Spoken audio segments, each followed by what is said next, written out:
make this as efficient as possible, but there is quite a bit of content. Now, my name is Vasco Veloso. I'm with Johan today on stage. I have been working in software for over 25 years, author, improv theater player, former ultralight pilot, and of course lead software engineer at ING. Johan. Yes, I'm a part-time, mostly software developer and 20% developer advocate, so I'm sharing insights on new technologies, including green IT and nice new frameworks. Precisely. And now, people have been talking for a long time about green software and green IT. And the big question is, what do people mean about it? Now, I have a very good definition I've found, but there are lots of words in it, so we can just probably summarize it for the time being. And basically, what it means is that green IT in general involves designing and using what? ICT, information and communication technologies, with zero or minimal impact on the environment. Now, zero, of course, it's kind of utopic. I mean, we are impacting the environment right here just for breathing. So let's just focus on minimal impact, yeah? And why exactly does this make sense? Now, folks who have been playing Doom since 1993 probably remember that back then the game would fit on a single 3.5 floppy disk. That meant that the game was slightly below 2 megabytes. Fast forward to 2016 and the latest version of Doom now requires a whopping 55 gigabytes of storage. That's, let me do the math, 4 orders of magnitude higher. Now, I am not saying that was not necessary to have a absolutely stunning game, but the point is that from the past decades, if there was a problem, we would just throw some hardware onto it, and that would solve it. Hardware became cheaper, and also, according to our friend Nicolaus Wirth, not only hardware is cheaper and more capable, but also people are demanding more and more beyond what is useful in software. If we go back to the Java runtime, then we also see a big difference.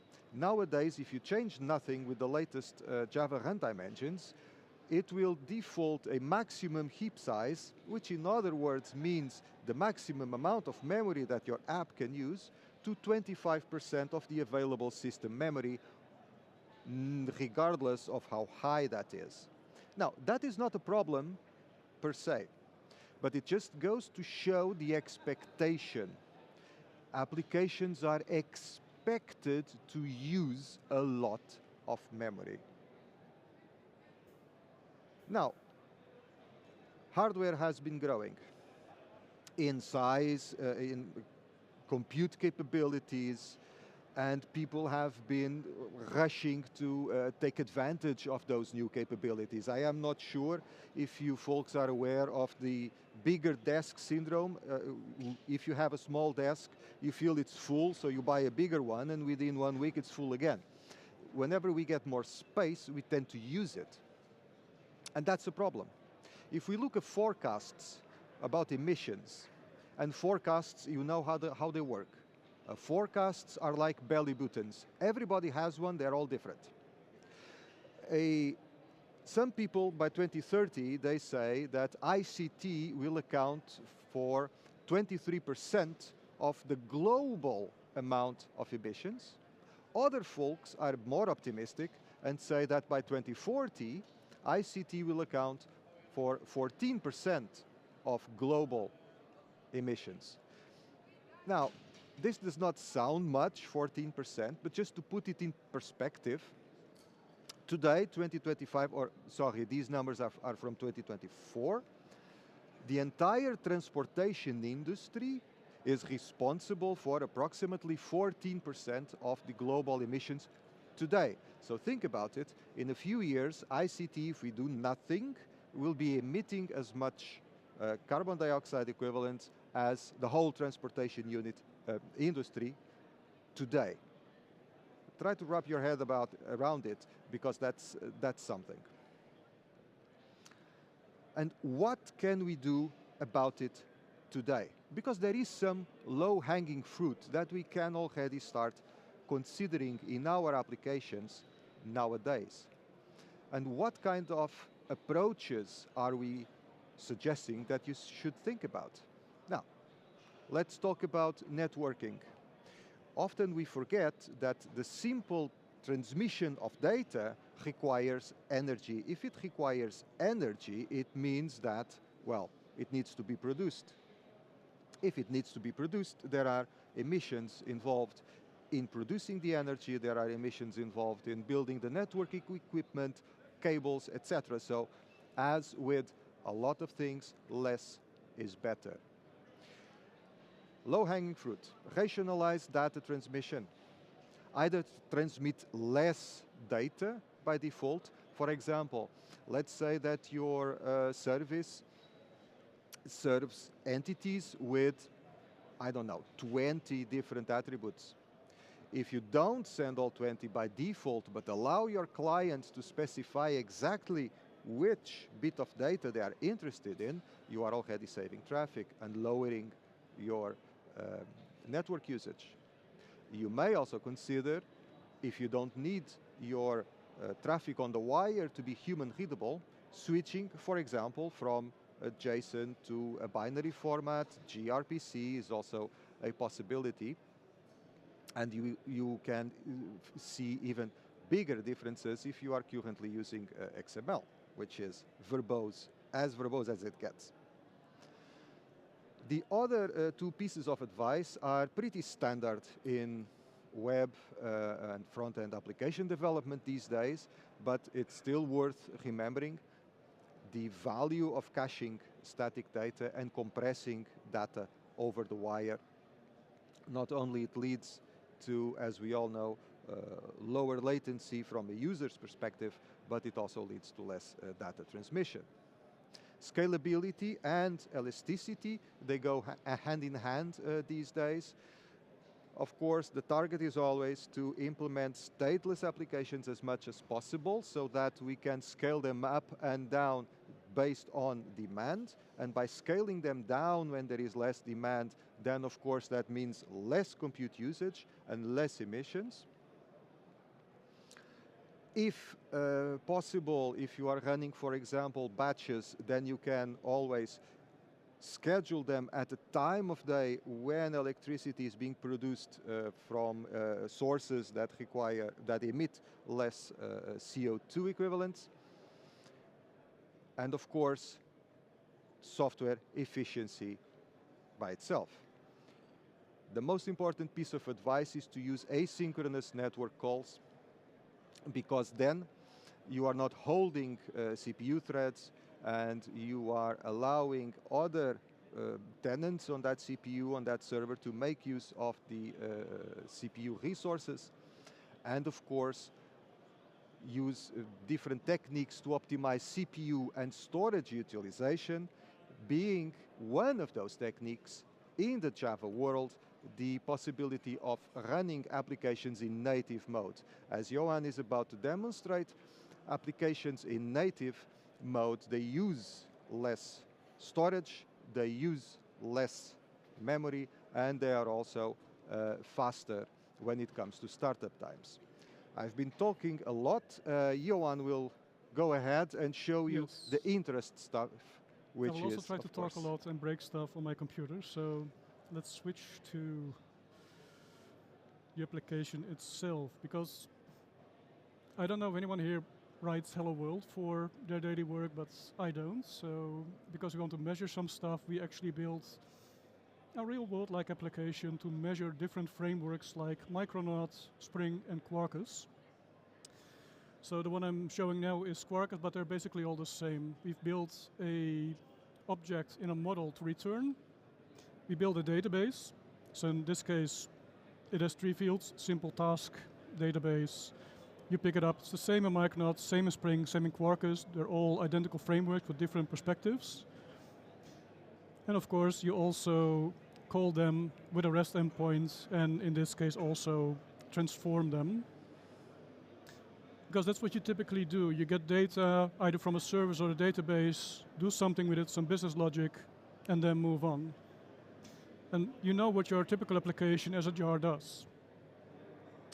So let me first start up. Have it ready? There you go. This is Micronauts.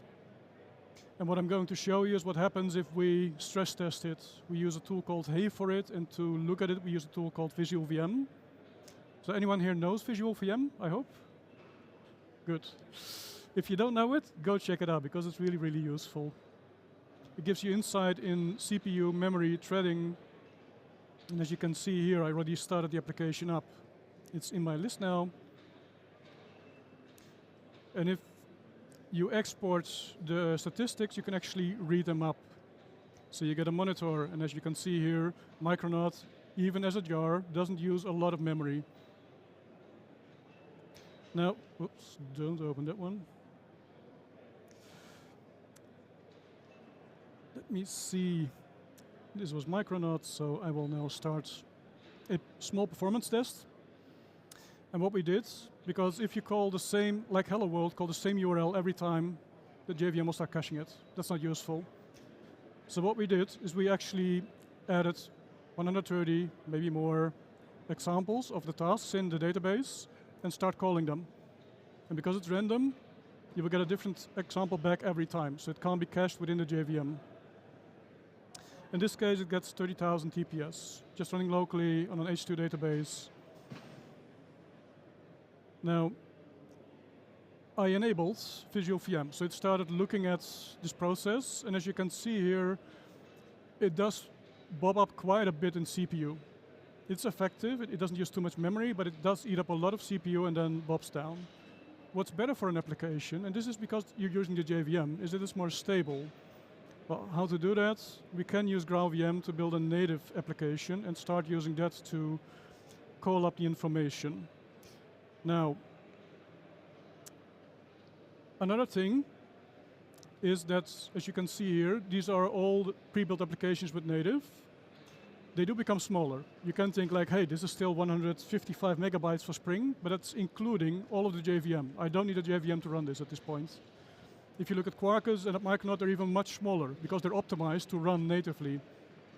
So they will be skipping a lot of the code that you don't use. This is also a security benefit. If you don't have code in it, like Log4j, you can't open it in production. And if you don't need it, that's what is done ahead of time, it is solved that way. Now let me start up the Quarkus application. Go. Another thing with native is it starts up really, really, really fast, which you don't do too often typically, but if you do scaling with your container, this is a very nice benefit because you can scale up really fast at that point. Now it should also show up, and this is one of the downsides of Quarkus. It should also show up, but it doesn't keep the name because it's generated ahead of time. You will always get this name for your application. So if you're running multiple Quarkus applications, you have to figure out the PID first before picking the right one. As you can see here, oh, it does show up, and I did build it wrong. I was going to show you it wouldn't show up at this point and that you need to add another flag to load it in. But this is a native application. I don't need a JVM. The JVM is not running, but inside this application, I've enabled with a flag all the properties that you need to look at the CPU, look at the memory. And the funny thing here is it starts with 17 megabyte of usage, but once I start actually calling it, it will go down, at least if my demo doesn't break. So let's find out.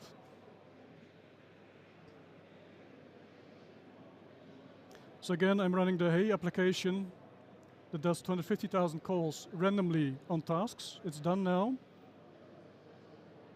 As you can see, it's also faster at this point. So what happened to the CPU? We could see what Micronaut, it ran up to 60%. Big boost because the JVM has to warm up as well, then popping down. And in this case, you already have everything warmed up because the native image is built to start up fast and with this performance updates. You can also look at the memory, and it's actually going down, 8 megabytes. Total heap 68 megabytes. If you run this in a container and you're constrained on resources, you will also benefit from this, not even from a green perspective, but also from a resource perspective on the whole cluster. So this is beneficial if you have an application that doesn't get updated too often, because building the application does take time, which I will show shortly after this. If you build the application with Java, it's maybe like 2-3 seconds, because, well, Java is quite fast. But if you build it natively, it has to look which classes are you using, which methods are you using, so it can skip everything out that you don't need. So to give you an example of this, I will now kill Quarkus, otherwise my test will fail, because the port is in use. And also kill this one. There you go. So building natively, in this case, is as simple as calling the Maven package goal and then giving it the parameter that it should be built natively. This varies between all frameworks. So Spring has its own native plugin. Micronaut also has its own plugin, so you have to use a different command there, but it's all in the documentation once you request the native builds. In the case of Spring, you can use the Spring IO, start Spring IO, tell it to add native to it, and it will also add all you need at that point. So it's also testing. You also have testing within the native image, but typically I do tend to skip that until I want to go to production with something. The downside is everything is slow. So if I have to build a native test, I will actually have to build it twice, because the native tests are included in the code, because everything is already ahead of time compiled. And as you can see, this does take a little bit of time. That's all part of, unfortunately, being ahead of time. It has to calculate a lot. My laptop will also get quite warm now, so I hope this doesn't get on fire. But we'll see that everything should be almost done by now, because I think it's 1.5 to 2 minutes before it finishes building everything up. The interesting part here is, as you can see, I'm using a lot of my CPUs, a lot of memory to build up. Behind me, you can see that's also, it takes some time, but it also uses a lot of memory. And newer versions of GraalVM are optimized so they use less and less memory. So if you are going to use GraalVM, look for the latest version. The elements here that you can see, that it's also listing, is which parts of the application you are reaching. So everything not in there is just cut off and thrown away, because you don't need it.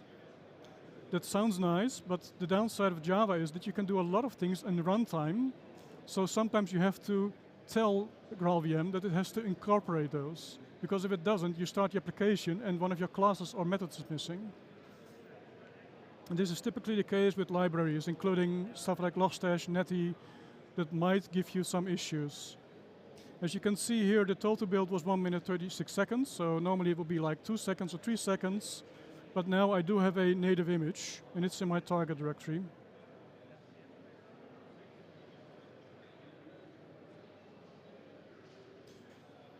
And as you can see, it's 86 megabytes to be used. So, starting it up, again, it's fast, blazingly fast. However, typically you don't restart an application that often, but it's nice when you run in containers. So again, now I can run some tests. I should still have Quarkus running up. 81, yes.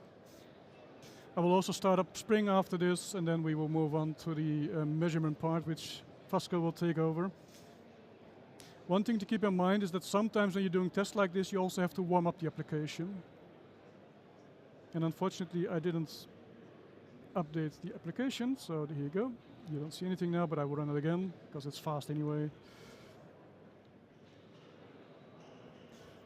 So as you can see, it's much more stable in what it does on the JVM. And it should optimize the memory now as well. This is all what you get as a gift from the framework to run more efficiently. Because both Micronaut and Quarkus are aimed at containerized applications, and of course Spring has all the legacy of the past 10 years.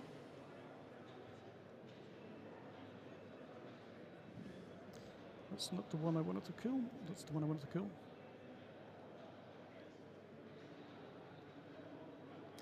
So again here, let's not call everything. Go. Also Spring native, well, I don't know which one of you is running Spring, but if you typically start it up, it takes quite some time, like 1 or 2 seconds as well. And as you can see here, it started up within a few seconds, milliseconds. And again, the nice thing about Spring is I can actually use my own package and my own name, so I can recognize that it's there. It also has everything available, the heap, the memory, etc. So we'll run a quick last test. There you go. We will share the code afterwards, by the way, in a QR code, so if you're interested, then you can follow up like that. And again, it's fast. It's faster than typically the jar that you're running normally. Sometimes you have to run it a couple of times to get the maximum speed. But as you can see here as well, the CPU, it's all very stable. There's no jump up from the JVM having to warm up at that point. And the memory usage could be better. Vasco, I will hand over to you, so I hope it's back. Now, thank you, Johan, for the exciting part of the talk. So now we are going back to the boring part, which is looking just at slides instead of live coding and hoping that everything goes well. But what Johan was showing is the importance of measurement. Like everything in software, if you cannot measure it, then you don't know if it's working or you don't know if it exists. And of course, these measurements on your laptop, they are important. And the other kind of measurements that are also important are the ones that you do on your cloud deployment. And there are several solutions of which we have gathered a couple of examples here. So basically we have measurement solutions that are cloud agnostic or cloud specific. When it comes to cloud agnostic solutions, 2 examples are the Cloud Carbon Footprint or the Impact Framework from the Green Software Foundation. Cloud specific, it depends on where you are running your application. At ING, for our private cloud, we have our own ING sustainability dashboard, which allows us to measure the emissions footprint of each specific application in our IT landscape.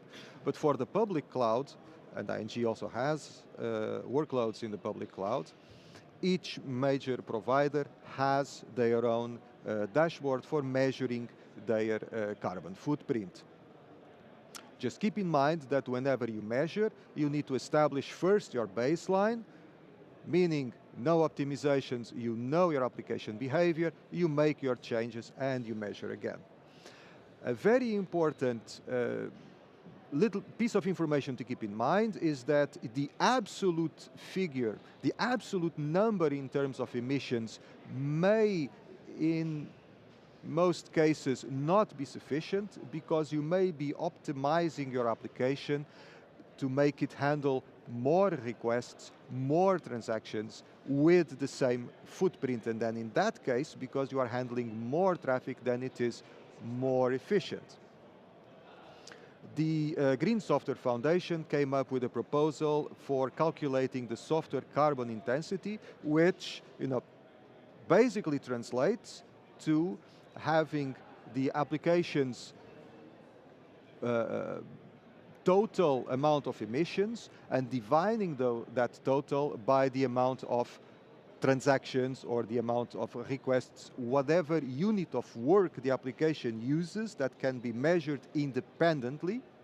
And then you have the software carbon intensity, which is the amount of CO2 equivalent per transaction or per request, generally speaking, per unit of work. And this allows you to have a much more granular measurement, a much more granular idea of your application's emissions.